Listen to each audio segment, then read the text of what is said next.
Alors, comment réussir son ciblage sur Facebook? Aujourd'hui, on en parle. C'est probablement l'un des sujets qui fait le plus polémique parce que voilà, les médias buyers ou du moins les business owners ont toujours cette obsession de mettre leurs produits, leurs services en face de l'audience idéale. Mais justement, les stratégies pour y arriver font souvent défaut et souvent on se perd un peu à travers toutes les stratégies d'optimisation qu'on peut utiliser sur Facebook ou sur Instagram à travers la publicité.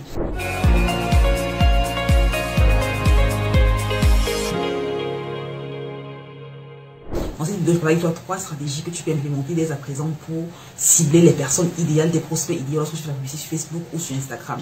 Si tu me découvres à l'instant, je suis Jolie Thématique, je suis la fondatrice de l'agence de marketing Dragon Consulting, une agence à travers laquelle on aide des entrepreneurs à skiller leur business à 7 chiffres et plus. Donc, à travers les 3 dernières années, j'ai managé plus de des milliers, des dizaines de millions d'euros en termes de campagne, de budget publicitaire sur Facebook. Il y a des différents éléments que j'ai appris forcément avec la team autour de ce qui est requis pour optimiser le ciblage d'une campagne publicitaire sur Facebook ou sur Instagram. Donc voici 3 stratégies que tu peux implémenter dès à présent pour t'assurer que ton audience voit ton audience idéale, voilà, voit ton produit, tes services lorsque tu décides de les vendre à travers la publicité sur Facebook ou sur Instagram. Donc la première stratégie que tu peux utiliser, c'est tout simplement d'utiliser les intérêts. C'est parfait ici sur quelqu'un qui commence à peine à faire la publicité sur Facebook et que tu n'as pas forcément le pixel installé ou que ton pixel n'a pas eu le temps d'apprendre suffisamment de l'audience idéale que tu veux servir. Les intérêts, c'est facile, tu vas te demander tout simplement quels sont les intérêts, qu'est-ce qui passionne mon audience idéale, quel genre de série télévisée est-ce qu'elle regarde, quel genre de livre est-ce qu'elle regarde, est-ce qu'il lise, quel genre d'influence est-ce qu'il regarde en ligne, quel genre de magazine est-ce qu'il regarde, quel genre de marque similaire à la mienne est-ce qu'ils consomment déjà ou est-ce qu'ils passent leur temps à faire. Par exemple, si tu es quelqu'un qui vend des produits de beauté, des produits pour la peau par exemple, tu peux te dire ok, je vais prendre des personnes qui sont intéressées par le bien-être, par la beauté, par les accessoires de beauté. Bref, te demander okay, quels sont les éléments qui sont autour de ce que mon audience idéale aime et qui ont trait à mon produit, le produit que j'essaie de vendre. Si tu es par exemple un coach et que tu vends et que tu es un coach qui permet à des personnes d'atteindre leur potentiel, peut-être un coach en performance ou un coach en relation amoureuse, je peux te demander ok, quels sont les livres que des personnes qui sont intéressées par la relation amoureuse, que vous intéressez par la performance excellente lisent et avoir les auteurs de ces livres-là comme éléments d'intérêt dans la campagne, dans le ciblage avancé de Facebook. La beauté, c'est quand une fois que tu as trouvé un intérêt, tu peux également cliquer sur le petit bouton suggestion et Facebook te montre différents autres intérêts similaires à celui que tu as mis précédemment.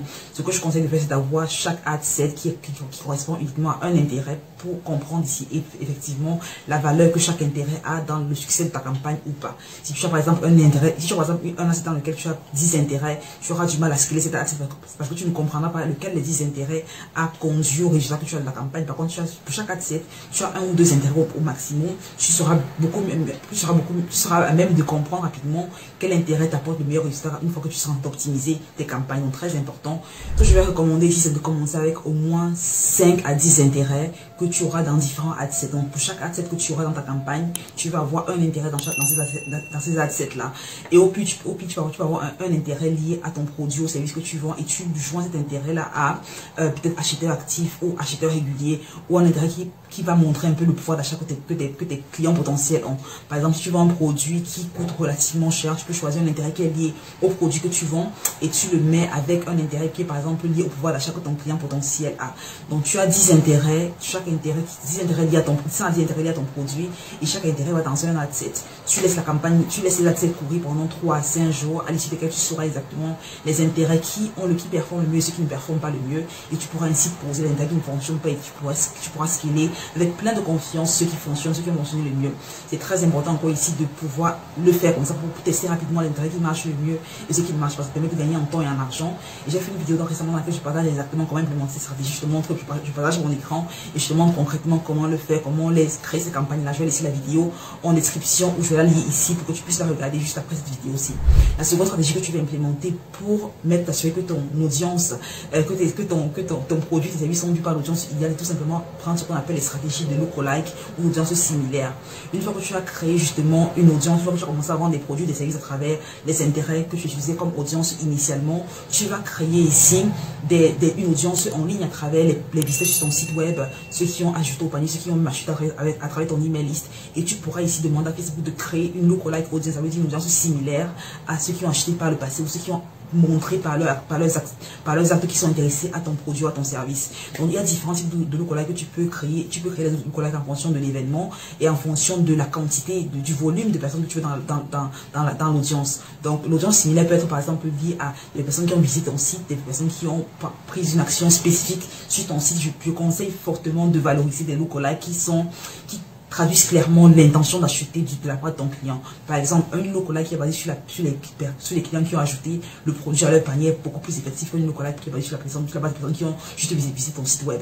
Et pareil, un lookalike qui est basé sur les personnes qui ont acheté ton produit au moins 1 à 2 fois dans les 30 derniers jours sera plus effectif qu'un lookalike qui est basé sur la base de personnes qui ont juste ajouté à leur panier. Donc il est important d'avoir une certaine classification des différents lookalikes que tu peux créer afin de pouvoir vraiment maximiser la stratégie que tu vas l'implémenter. Mais l'idée c'est de te demander quelles sont les différentes étapes qu'un client prend pour aller d'étranger, qu'un prospect prend pour aller d'étranger à client et comment créer une audience similaire pour chacune de ces étapes-là. Ça peut être visiter mon profil Instagram, interagir avec mes posts sur Facebook ou Instagram, visiter mon site, ajouter au panier, être dans ma liste email et tu peux tout simplement à chaque niveau, chacun de ces paliers, créer une audience similaire et targeter des personnes qui sont similaires. Dans la création des audiences similaires, tu veux tout simplement te demander, d'accord, quelles sont les étapes qu'un prospect prend d'étranger à client et créer des lookalikes, des audiences similaires à chacune de ces étapes-là.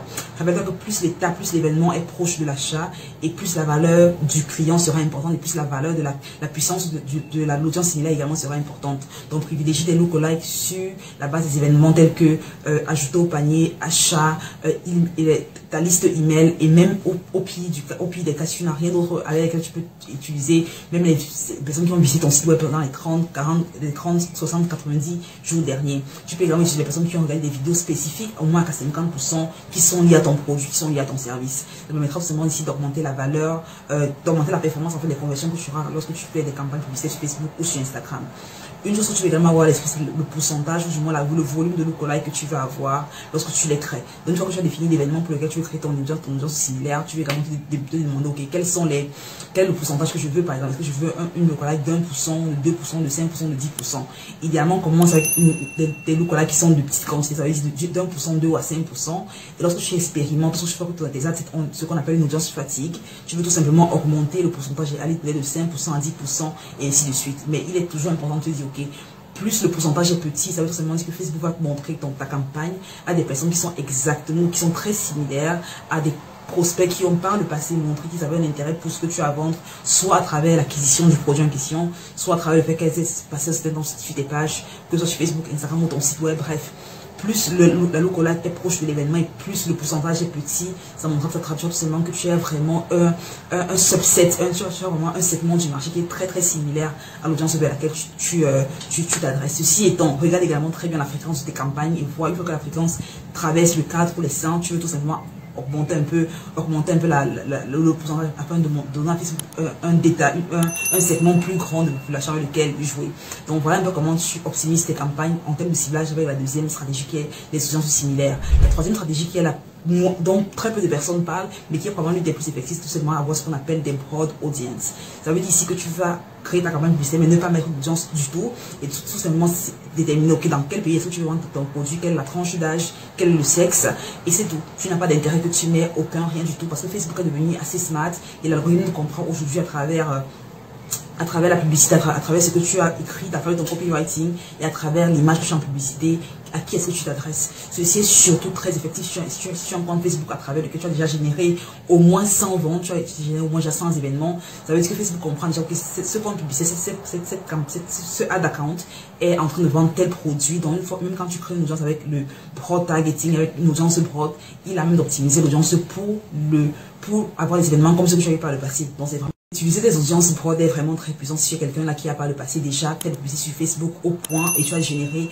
au moins 100 à 300 conversions de ton compte publicité Facebook, parce que tu pourras ici, Facebook comprendra déjà quel produit tu vends, quel objectif est-ce que tu essaies d'optimiser tes campagnes. Il pourra tout simplement te servir, ou du moins servir tes campagnes en face de l'audience idéale. Il est également important de se rendre compte que le copywriting, ça veut dire les mots que tu écris, parce que tu crées la campagne, ont un gros poids dans l'optimisation que Facebook fera derrière. Donc il est vraiment important d'avoir une congruence, congruency entre ce que tu as fait dans la campagne publicitaire, la créa que tu as utilisée ou la vidéo que tu as utilisée et la page dans laquelle tu envoies des personnes. Tu ne peux pas avoir une campagne publicitaire qui parle par exemple de make-up ou de cheveux et les amener dans un site qui vend des sneakers ou qui vend des produits pour, je sais pas trop, pour la cuisine par exemple. Il faut vraiment qu'il y ait une congruence entre ce que tu dis dans la campagne publicitaire, ce que tu dis en termes d'images, de vidéos, de copywriting et le site sur lequel tu les envoies. Parce que plus il y aura une congruence entre ces différents éléments-là, plus les gens qui vont cliquer sur ta campagne resteront longtemps sur ton site et plus Facebook également te donnera des coûts d'acquisition qui seront plus bas. Il faut également savoir que quand une fois que quelqu'un clique sur ton site, sur ta campagne publicitaire, le temps qu'il passe sur ta page Facebook est un indicateur pour Facebook pour se dire, ok, cette publicité est une publicité qui est en cohérence avec ce que le média buyer dit ou pas.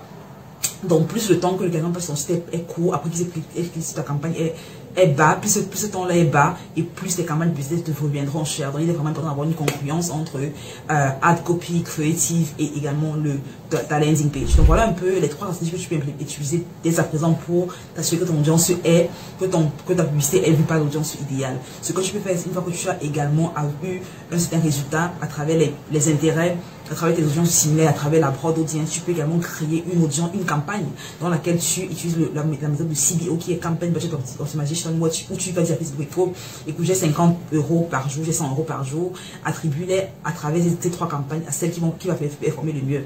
Donc tu as la campagne en CBO et dans la campagne tu as 3 ad sets qui ont un asset pour avoir tes super lookalike, un autre pour avoir tes intérêts qui ont performé les mieux, et un autre pour être tout simplement une broad audience. Et en le faisant comme ça, tu pourras justement ici optimiser encore plus ta campagne, avoir des résultats encore meilleurs. Donc voilà un peu la stratégie que je peux utiliser dès à présent pour t'assurer que tes campagnes soient vues. Peu importe si tu commences déjà à présent et que tu as commencé il y a quelques jours à peine à faire la publicité ou que tu fais la publicité depuis des années, tu peux utiliser ces stratégies pour avoir de meilleurs résultats avec la publicité sur Facebook ou sur Instagram. Laisse-moi savoir si j'ai des questions en commentaire. J'ai fait des vidéos supplémentaires autour de comment lancer et optimiser comment publier sur Facebook. Je les laisserai en description pour toi également. Laisse-moi regarder la vidéo jusqu'à la fin. Je te laisse surtout pour la prochaine vidéo. D'ici là, je te souhaite une excellente journée, une excellente semaine, une excellente vie. Prends soin de toi et bye bye.